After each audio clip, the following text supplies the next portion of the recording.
Bien, bonjour à tous. Donc je suis Catherine Tessier, chercheure à l'ONERA. Donc j'ai le plaisir d'animer cette table ronde où nous allons retrouver donc Serge Tisseron et continuer un petit peu sur les mêmes thèmes. J'ai le plaisir d'accueillir aussi Rachid Alami, donc, qui est directeur de recherche au LAS CNRS, ainsi que Bertrand Tondu, donc, qui est professeur à l'INSA de Toulouse.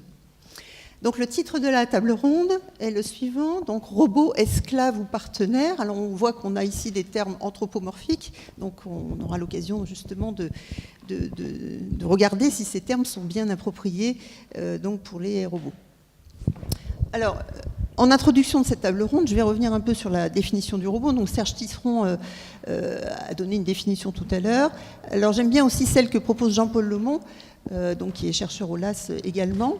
Jean-Paul Lemont dit le robot, c'est une machine, donc c'est une machine, commandée par un ordinateur et qui se meut dans l'espace physique. Donc, entre autres, d'autres mots, c'est une machine qui bouge.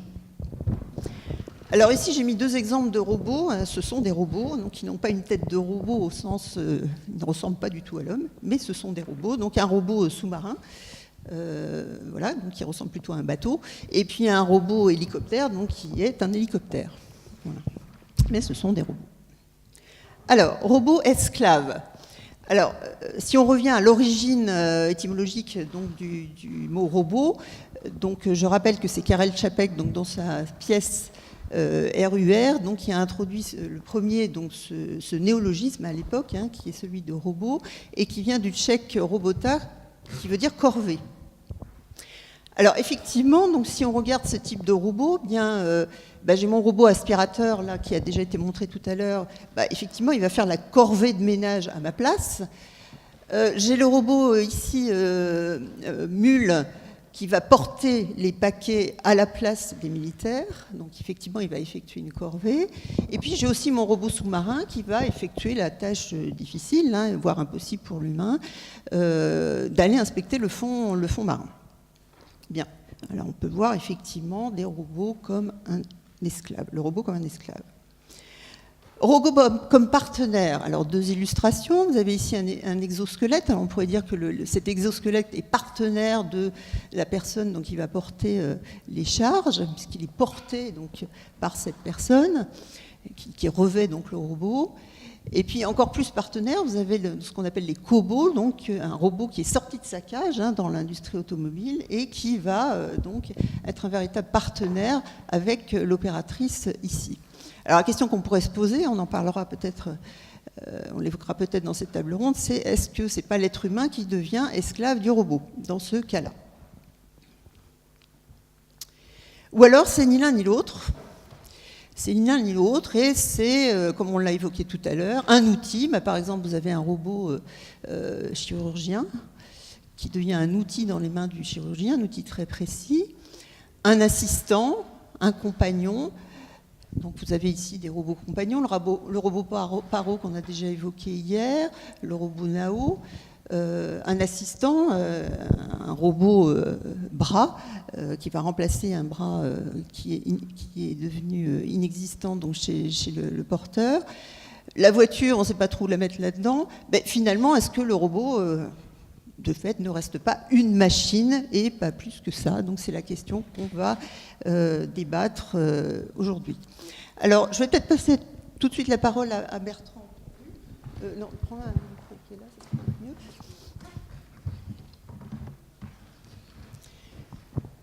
Voilà. Oui, alors, tout d'abord, donc moi je suis roboticien et je suis un roboticien plutôt ancien déjà. Et c'est vrai que donc j'ai beaucoup apprécié l'exposé de M. Tisseron. Pour nous roboticiens, ce n'est pas toujours habituel hein, de voir ces discussions autour des robots. Et souvent, faites donc par des gens qui ne sont pas des roboticiens, et souvent on a l'impression qu'on valorise trop les performances de la machine. Les robots ne sont souvent pas capables réellement de ce que l'on pense qu'ils sont capables dans le grand public. Hein. Alors j'ai essayé de réfléchir sur cette question du robot esclave et comme Serge Tisseron, j'ai été confronté au problème de l'anthropomorphisme. Alors cet anthropomorphisme, donc Serge Tisseron l'a dit, c'est cette capacité qu'on a d'attribuer des caractéristiques du comportement ou de la morphologie humaine à des entités non humaines. hein, et on va dire ce robot est vraiment infatigable. Mais pour nous, l'anthropomorphisme n'est pas que négatif, il peut être aussi positif dans le sens où on peut parler d'anthropomorphisme fonctionnel. C'est-à-dire que si nous, on cherche à copier l'être humain, c'est pas tellement peut-être comme... Alors Serge Tisseron a cité donc, un roboticien japonais, mais c'est sans doute l'un des plus arrogants, des plus prétentieux qui a construit son double. Mais si on cherche à le copier, c'est parce que l'être humain est optimal d'une certaine manière au sens darwinien. Et comme exemple, vous voyez, sur ce robot industriel, là, il a un coude. Et s'il a un coude, bah, c'est tout simplement parce que le coude permet d'avoir plus de mouvement dans l'espace qu'une simple glissière. Hein. Et c'est le grand physiologiste Capenghi qui disait que le coude, c'est l'articulation en fait, de la nourriture. Et c'est pour ça qu'on a des rotations dans le corps humain et pas des articulations prismatiques. Voilà. Donc ça, c'est un point. Alors par contre, je vais essayer d'être très rapide. Hein. Je ne sais pas comment changer de transparent. Voilà, alors, par contre, alors ici, voilà, pour expliquer aussi la présence de cet anthropomorphisme, si on est là aujourd'hui, c'est parce que, selon moi, au passage du XXIe siècle, les Japonais se sont dit qu'est-ce qu'on peut faire de très original pour fêter le XXIe siècle. On est allé sur la Lune, mais bon, ça, nous, on peut pas aller sur d'autres planètes, c'est trop loin. Et donc, on va créer un robot anthropomorphe, alors là, que j'ai appelé hyper-anthropomorphe, hein, et ce robot hyper-anthropomorphe, il est avec 2 jambes. Voilà. Et choisir la bipédie, c'est quelque chose d'extrêmement complexe. Hein. C'est-à-dire qu'ici, on parle des robots humanoïdes, mais aucun robot humanoïde n'est dans la salle. Et même aucun robot humanoïde n'est debout devant nous, parce qu'il fatiguerait trop. Et sur cette image assez fascinante du robot Asimov, vous voyez qu'il est en équilibre sur une seule jambe, donc ça veut dire que son centre de gravité a dû basculer comme ça. Voilà. Et en plus, alors il y a d'autres choses, donc il y a une vraie difficulté à reproduire le mouvement humain. Et souvent, on oublie la main. Hein. Par exemple, quand on utilise nos téléphones portables, pour moi, il y a un fossé technologique extrême entre un téléphone portable, qui est une machine que l'on prend en main, et un robot humanoïde qui aurait 2 jambes, 2 bras et surtout des mains. Par exemple, les fameux os du carpe sont très difficiles à reproduire. Aucune main robotique ne la reproduit, et notamment l'opposition du pouce. Voilà. Et alors, par contre, là où les roboticiens sont un peu farceurs, c'est qu'ils n'hésitent pas à se dire tant pis, on a du mal à faire bouger nos robots, on va quand même leur donner un visage humain. Voilà. Et du coup, on a effectivement ces projections anthropomorphes et cet animisme, comme le définissait Serge Tisseron, qui sont facilités. Alors, juste dernier transparent, pour pouvoir parler de robots esclaves, alors, pour l'esclave, je suis parti d'une définition un peu rare qui est celle d'Alexandre Kojève, qui est un spécialiste qui a réfléchi sur le droit. Et pour lui, un esclave, c'est un animal à forme humaine. Donc c'est un peu étrange, mais un esclave, hein, si on parle d'esclave en tant qu'humain, c'est quelqu'un qu'on considère comme un animal, mais qui peut quand même avoir des droits, mais des droits d'un animal. Et donc un robot esclave, ce serait une machine mobile à forme humaine. Voilà. Et on insiste beaucoup sur la mobilité. Mais d'une certaine manière, c'est un faux problème, parce qu'un esclave est un être vivant. Or, un robot n'est pas un être vivant. Voilà. Mais c'est un vrai questionnement éthique. Alors, je n'ai pas pu m'empêcher de mettre cette photo qui est presque déjà célèbre. Hein. Donc là, on est dans les robots sexuels, ou ce qu'ils doivent être des robots sexuels, et une polémique qui est toute récente, qui date de l'été 2017, et qui est typiquement américaine. Donc Serge Tisseron a parlé des risques. Pour les féministes américains, le premier risque, c'est pas que ce robot sexuel qui est un peu pâteau, hein, on voit bien que son concepteur, la photo date d'il y a quelques années, son concepteur est un peu... Il est fier mais un peu inquiet, et on voit bien qu'à côté, ce robot, il tient pas debout de toute façon, il tient pas debout, ses mains sont quasiment pas inanimées, mais il est capable de parler. Voilà, il est capable de parler. Et c'est un peu aussi ce que disait Serge Tisseron, il est capable de parler, et la polémique de cet été, c'est que avec une intelligence artificielle, mais qui est une pseudo-intelligence, on va lui donner une personnalité, donc là c'est une personnalité d'une jeune femme frigide, et pour certains féministes américaines assez virulentes, hein, et là, on est vraiment dans le danger, en fait, eh bien, on va simuler avec ce robot, finalement, une agression sexuelle qu'après, on peut reporter sur des personnes vivantes. Voilà. Et donc, le danger, c'est effectivement, là, j'ai mis déshumanisation, mais ça revient effectivement à ces thèmes de perte d'empathie ou d'empathie tronquée. Voilà. Donc, voilà ce que je veux dire pour introduire.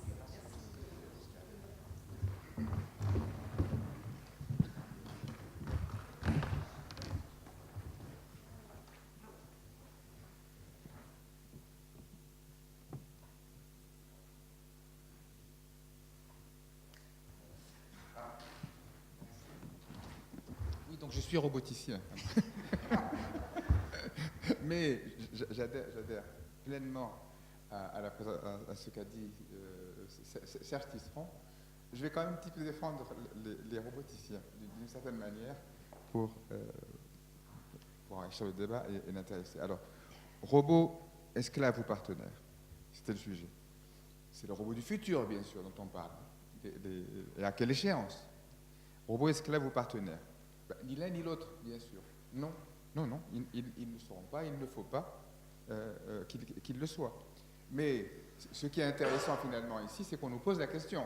Je pense que c'est ça qu'il faut discuter. Et il faut le clarifier.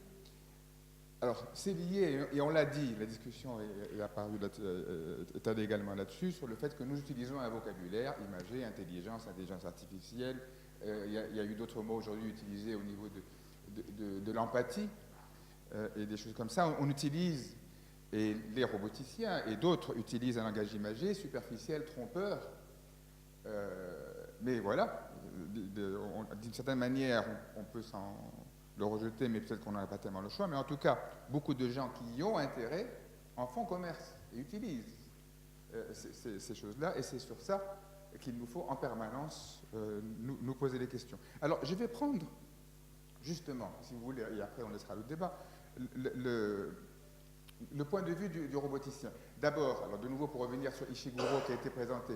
Hiroshi Ishiguro, que nous connaissons bien, que je fréquente à toutes les conférences, etc., est un chercheur qui a une très faible importance dans le milieu robotique. Il a très peu de contributions là-dedans. Au niveau de la presse, si vous regardez, si vous tapez sur Google, vous voyez, et tous les journalistes qui viennent nous voir nous parlent d'Ishiguro, etc. Mais au niveau de ses contributions en tant que chercheur, de ses contributions à la robotique, disons-le en anglais, c'est peanuts. Hein, c'est vraiment pas grand-chose. Hein. D'ailleurs, son robot, il ne se met pas debout, il ne marche pas, il ne manipule pas des objets, etc., etc. C'est tout sur l'apparence et de nouveau sur le fait de faire commerce de ces choses-là. Par ailleurs, il publie sur les aspects robotiques standards et là, ça ne va pas très loin. Donc le robot est, il faut le voir aussi comme ça, pour nous, est un objet de recherche. C'est une machine physique, on a dit une machine qui se déplace.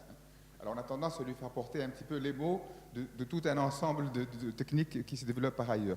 Mais, et ce qui est essentiel, et c'est ça qu'il faut travailler, c'est vrai qu'on revient à l'aspect éducation et à l'aspect compréhension par les gens de la chose, c'est une machine à rationalité limitée, elle le sera, elle est limitée dans sa perception et dans son appréhension de l'environnement. Et puis, j'ai ajouté une chose, un petit clin d'œil ici, elle peut avoir un peu d'esprit de géométrie, elle n'aura jamais d'esprit de finesse. Et c'est là que se passe toute la chose, à mon avis. Et l'esprit de finesse ne sera qu'artificiel et joué d'une certaine manière, faux. Ce que les roboticiens essaient de faire, enfin, les chercheurs en robotique, ceux qui veulent construire des robots, des machines qui réalisent des tâches et qui servent finalement. Alors, ce sont des machines qu'on essaie de développer, qui vont être à la requête, à l'écoute des requêtes de l'homme. Bien sûr, ces requêtes doivent être exprimées de manière la plus simple possible, pourquoi pas de manière vocale, mais également avec des gestes, de manière naturelle. Et cette machine, ce qu'on veut d'elle, finalement, c'est essentiellement, pour une large classe, déplacer et manipuler des objets. Se déplacer et manipuler des objets, c'est ça qu'on veut. Ou de faire un support physique à l'homme dans ses déplacements, dans ses manipulations d'objets. Et là, ces choses-là, pour elles, parfois, on est amené à travailler sur des notions d'action jointe homme-machine, pour lesquelles on peut utiliser des techniques qui viennent, qui viennent des aspects de la théorie de l'esprit, de la prise de perspective, du travail collaboratif entre l'homme et la machine, mais toujours sous un aspect interaction efficace et interaction permettant de réaliser la tâche. Le reste, eh ben, c'est à débattre, et on va laisser le débat le faire. En tout cas, pour dire juste un mot, il faut y aller là-dessus. Robot a-t-il du cœur? Non, bien sûr. Il ne l'a pas, il ne l'aura pas. J'arrête. Merci Rachid. Donc Serge Tisseron, est-ce que vous voulez rajouter un mot là sur robot, esclave ou partenaire? Oui, merci beaucoup. Oui, 3 petites choses. Alors, la première, à mon avis, esclave ou partenaire, c'est déjà limiter l'éventail. Hein. On a tous dans notre poche un objet, qui est le téléphone mobile, qui peut être un esclave, on le sait bien, on rentre un grand nombre de choses qui nous soulagent la mémoire, hein, on clique pour savoir, pour qu'il nous la réactive. Il peut être un partenaire, hein, si j'apprends une langue étrangère avec mon téléphone mobile, ben, c'est un vrai partenaire. Et puis il peut être aussi quand même témoin de ma vie, il l'est beaucoup, j'accumule des photos en permanence, voilà, je peux enregistrer les conversations des gens que j'ai avec eux, il y a une affaire récente comme ça en politique, voilà. Donc il peut vraiment être un témoin de ma vie quotidienne, et puis il ne faut pas oublier aussi qu'il peut être un complice pour des activités inavouables, hein, voilà, et on l'a évoqué par rapport au robot sexuel, et je pense que le robot sexuel et le robot sexuel et le robot esclave, c'est pas tout à fait la même chose. Voilà. Donc déjà, je pense qu'il faut vraiment penser les robots de demain sur le modèle de nos téléphones mobiles. D'ailleurs, comme nos téléphones mobiles aujourd'hui, on les achètera de brut de décoffrage, et puis on achètera des applis, et puis on privilégiera l'éducation qu'on veut lui donner. Puis sinon, 2 petits mots encore rapides. Alors, le premier, c'est que vous avez évoqué la définition de Jean-Paul Laumon, l'action physique sur le monde, mais après, vous nous avez montré un robot paro. Et le paro n'a pas d'action physique sur le monde. Il a une action émotionnelle sur la personne qu'il tient dans les bras. Et c'est très important parce que, si j'ai bien compris, pour Jean-Paul Laumon, justement, le paro n'est pas un robot, mais une grosse poupée. Donc ça, il faut bien être clair sur la définition. Soit on retient comme définition le robot agit sur le monde physique et on exclut les robots traders qui font toutes les opérations boursières actuellement sur Internet, et des robots comme Paro, qui sont en fait des poupées animées grossièrement, hein. Soit on inclut, ce qui est plutôt mon choix dans la définition du robot, la possibilité d'une action physique sur le monde, d'une action sur les réseaux Internet, les robots traders, ou d'une action émotionnelle. Voilà, mais soit c'est une définition qui exclut le paro, soit c'est la deuxième définition qui inclut le paro. Et puis la troisième chose, pour aller vite, juste par rapport à ce que vous avez dit de la polémique en 2017, en fait, elle est apparue avant dans les pays nordiques, même si elle a été relayée après avec ce fabricant de poupées, de grosses poupées gonflables, soi-disant robotisées, mais très peu. Ce ne sont pas des poupées gonflables, justement. Oui, elles ne sont pas gonflables. Il y a oui. tout le caoutchouc. Enfin, voilà, on pourrait effectivement rentrer dans les détails, mais il y a des choses très intéressantes. Hein. Tout à fait. D'autant plus que d'autant plus que la publicité. Techniquement, on est un gap plus loin. Donc, il dit techniquement, on est un stade plus loin. Et d'ailleurs, la publicité, si je me souviens bien pour ces machines, c'est le nom de la machine est toujours prête à parler. C'est pas toujours prête à baiser, c'est toujours prête à parler. Donc ce qui est mis en avant par le fabricant, c'est l'échange de langage. C'est quand même, oui, il peut avoir la bouche utiliser autre chose, effectivement. Voilà. Mais donc ce que je voulais dire, c'est que ce qui est intéressant, c'est de voir que sont apparus en parallèle ces mouvements, en disant attention, avec ces machines, des personnes risquent de s'habituer à traiter les vraies femmes ou les vrais enfants comme des partenaires sexuels soumis, et donc du coup risquent d'aggraver des pathologies, voire d'en créer. Mais ce qui est intéressant, c'est qu'en même temps, il y a eu un autre courant qui est apparu demandant l'interdiction de la maltraitance des robots. Alors, des chercheurs qui ont dit, mais on ne veut pas interdire la maltraitance des robots parce que les robots souffriraient. Bien entendu que les robots ne souffrent pas. Mais on veut interdire la maltraitance des robots parce que, du fait des caractéristiques anthropomorphes des robots, un certain nombre d'humains pourraient souffrir de la souffrance qu'ils imaginent aux robots. Donc, d'infliger de la souffrance, interdire la maltraitance des robots, même si les robots ne ressentent rien, pour éviter que des humains soient maltraités par effet collatéral. Ce qui serait à mon avis une vraie catastrophe, parce que dès qu'un enfant voudrait démonter son robot pour voir comment il est fait, éventuellement avec une paire de ciseaux ou un sécateur, eh bien, attention, interdiction. Ce qui fait qu'une telle mesure renforcerait ce qu'elle prétend au contraire chasser. Sous prétexte de ne pas faire souffrir les gens, eh ben on créerait une situation qui les ferait souffrir encore plus, parce qu'ils ne seraient pas préparés à traiter les machines justement comme des machines. Mais ce qui est intéressant, c'est que les deux sont apparus en même temps. Alors, merci. Je vais rebondir sur ce que vous avez dit. Là, on a tous, enfin sauf moi, un iPhone dans notre poche. Et finalement, est-ce qu'on ne devient pas esclave de notre machine? Donc, ce n'est pas le robot qui est esclave de nous, mais est-ce que l'homme ne devient pas esclave de la machine et ne risque pas de le devenir encore plus?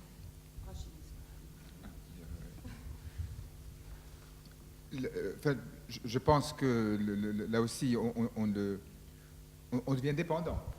pour un certain nombre de choses, des machines qu'on a en poche. On n'est pas encore au niveau esclave de ces machines-là, mais dépendant, oui, sur plein d'aspects. Pour lesquels on pourrait discuter. Il y a des fois où justement on pense qu'on aura le service dans la poche au moment opportun et puis on ne l'a pas, pour une raison ou pour une autre. Donc ces questions-là se posent. Ce que je voulais soulever ici, et j'en profite en liant à ça, c'est que nous parlons du robot ou des machines, hein, du smartphone. Est-ce que le smartphone est un robot? Est-ce qu'on doit intégrer tout ça dedans? Peut-être ou pas. Peut-être oui, peut-être pas. Je pense que le problème est plus global, c'est-à-dire qu'il y a un ensemble de développements, un ensemble de technologies autour de nous, ambiantes finalement autour de nous, et qui elles prennent le pas sur un certain nombre de choses. Il faut faire attention de ne pas le ramener, parce que parfois, ça je pense que c'est une erreur méthodologique de tout ramener au niveau du robot physique, sans penser à tout le reste des choses. Moi, je participe à pas mal de débats, et on me ramène la chose en disant le robot provoque des pertes d'emploi, par exemple, ou des choses comme ça. C'est pas que le robot qui provoque des pertes d'emploi, c'est nous, d'une certaine manière, c'est la société, ce sont d'autres choses. Il faut simplement faire attention de savoir exactement de quoi on parle par rapport à ça. Alors, oui, un petit mot. Moi, je ne m'intéresse pas aux machines. Je m'intéresse à la relation que nous avons avec les machines. Alors, le téléphone mobile, ce qui est quand même formidable, c'est la première machine qui crée une relation d'interdépendance. Parce que je peux très bien ne rentrer aucune appli dans mon téléphone mobile.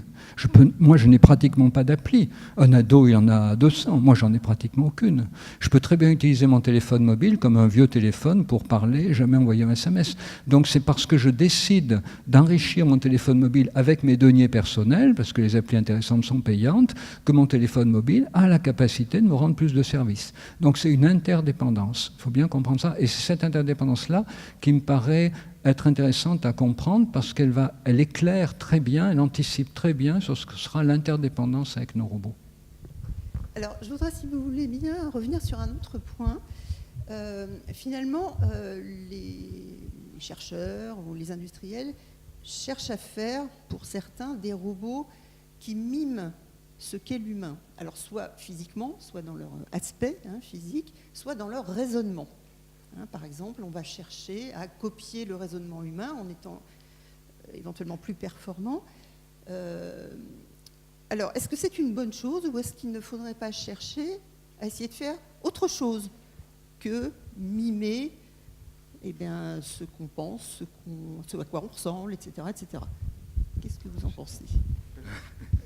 Oui, alors je ne vais pas répondre sur les questions d'IA. Par contre, alors, si je reviens au robot Paro, le robot Paro a justement été fait... Alors moi, je parle de robot Paro. Alors pourquoi je parle de robot Paro ? Parce que pour moi, il a un espace interne qui lui permet une certaine mobilité. Donc pour moi, c'est un vrai robot. Et son action physique, c'est quand même de bouger ses membres pour qu'ils viennent au contact de la personne. Donc en ce sens, je parle de robot parce qu'il a sa mobilité interne. Et les chercheurs qui ont décidé de faire le robot Paro, on peut se dire, mais pourquoi ils ont fait un robot phoque ? Ils l'ont fait justement pour éviter de mimer la personne humaine et de mimer certaines incertitudes dans la réplique d'une poupée qui serait une poupée humaine. Donc là, c'est un choix marchand et qui s'est avéré particulièrement efficace.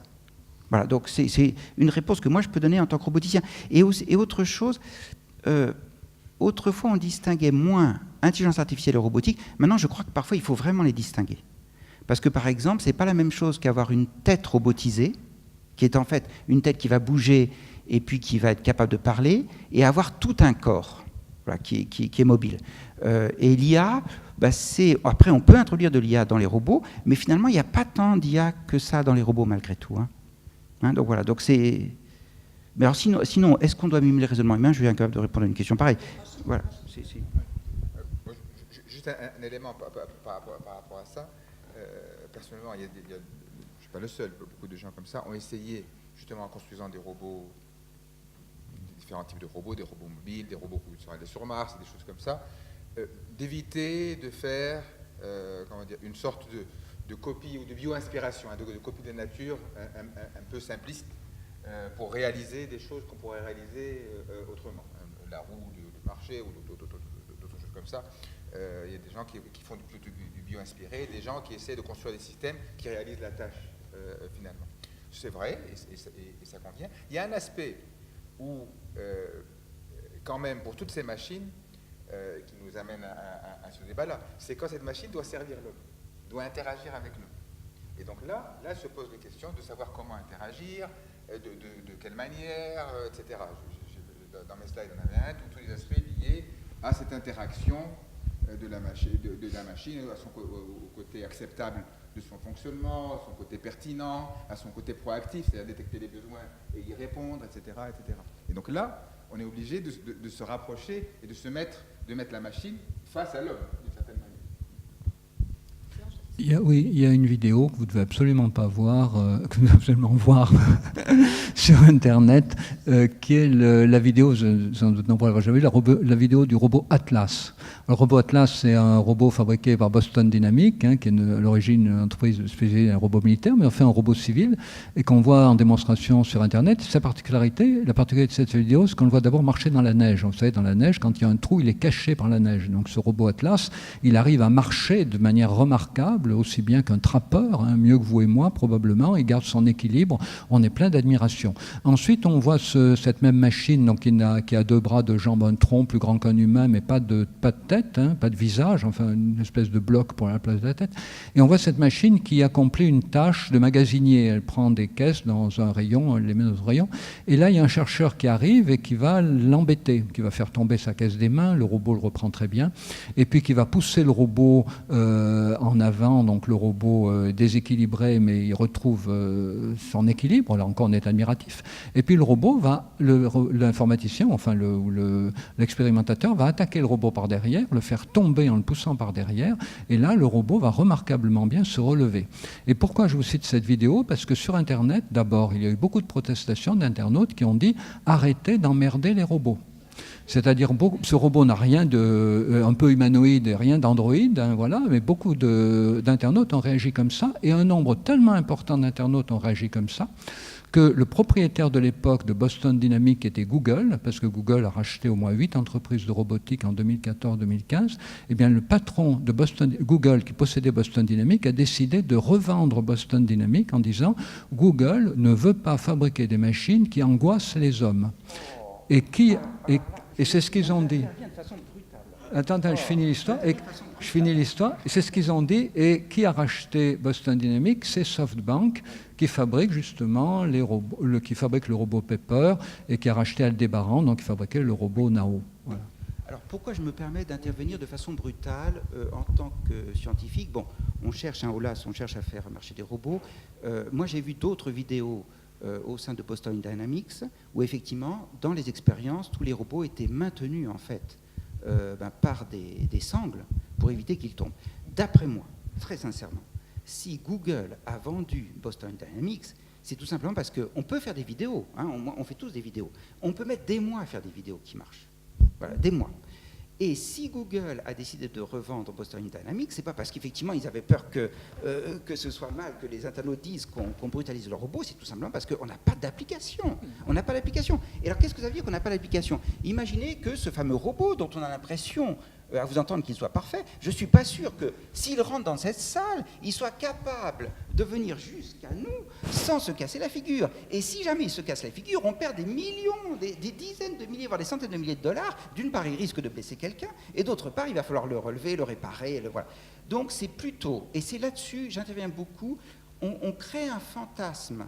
Et les roboticiens le font, on le fait tous. Bon, moi, je suis spécialiste de muscles artificiels. On peut m'inviter en me disant quand est-ce que les muscles artificiels vous allez les mettre dans le corps humain? Et moi je vais dire mais si, je vais les mettre dans le corps humain, si on me donne un peu d'argent je vais les mettre dans le corps humain, voilà.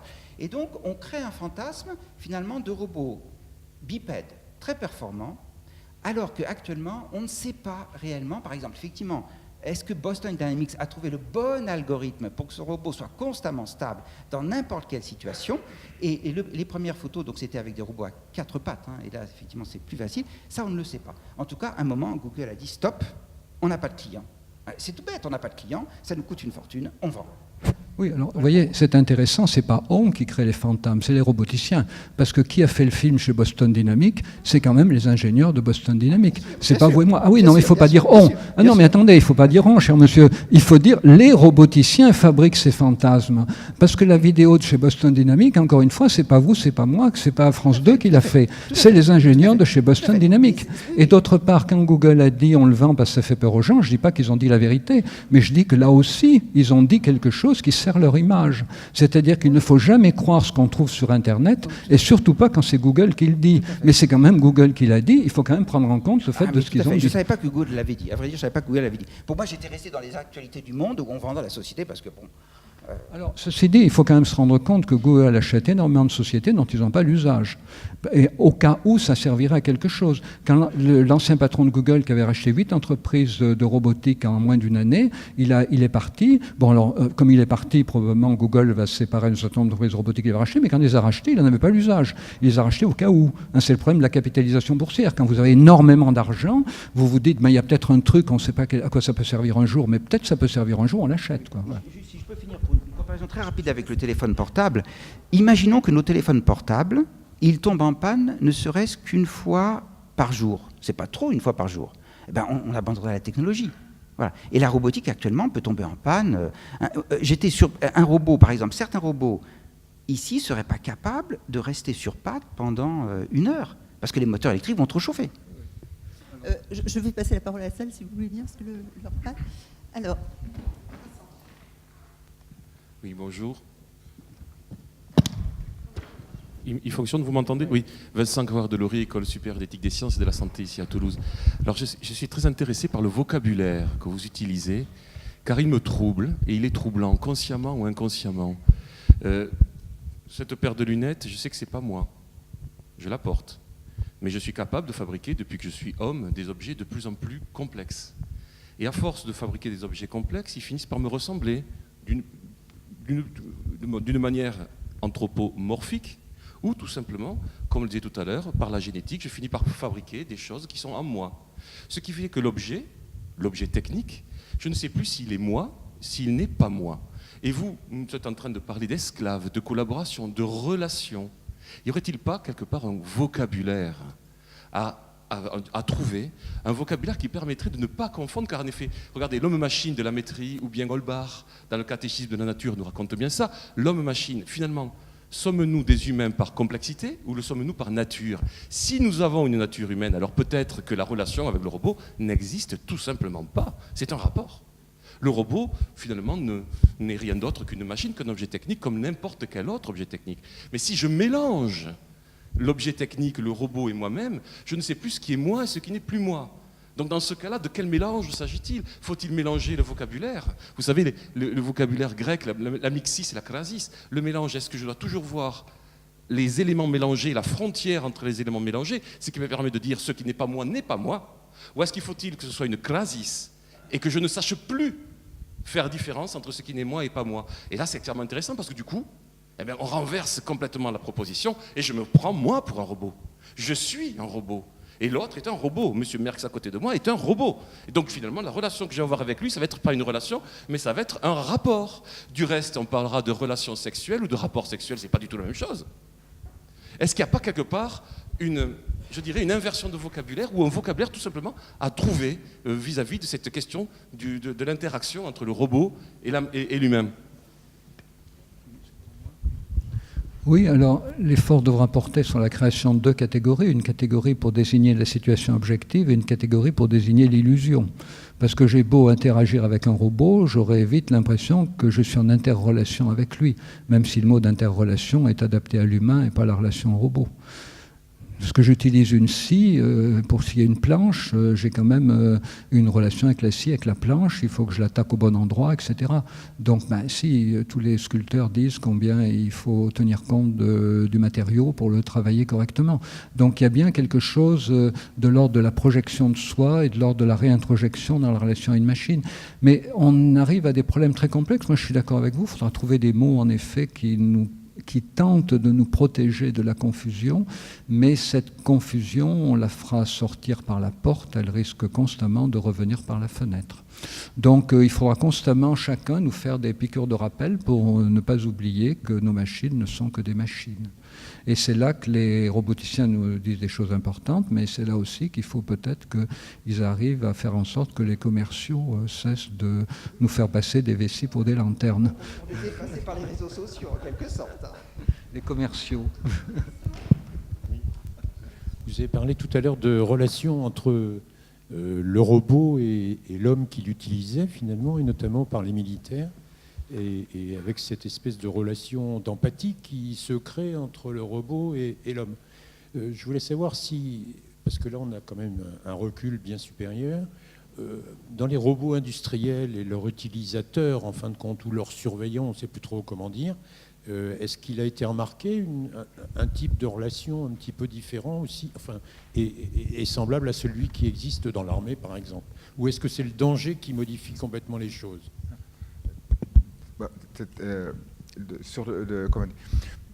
Je pense que là aussi, comme on l'a dit, l'homme, enfin, ça a été dit à plusieurs reprises, l'homme se projette et projette dans la machine un certain nombre de choses. Ce qui s'est passé, je pense, sur ce robot-là, mais il y a quelques années, on a eu justement, on avait invité celui qui a créé Roomba, des robots aspirateurs.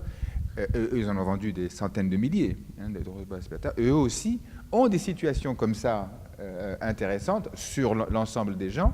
Ils ont des gens qui prennent leur robot en vacances avec eux. Ils ont des gens qui ne veulent pas que leur robot soit échangé, mais qui veulent que leur robot soit réparé et qu'on leur rende leur robot.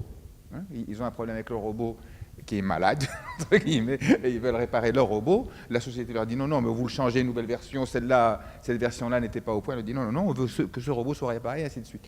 Alors voilà, donc se crée cette relation, et moi je ne suis pas spécialiste, Serge pourra en parler, beaucoup plus intéressant. Ce que je pense qui s'est ajouté et qu'il a concrétisé, c'est que ce sont des robots mobiles. On y revient, ils se déplacent, ils explorent, ils ne font pas des tâches répétitives.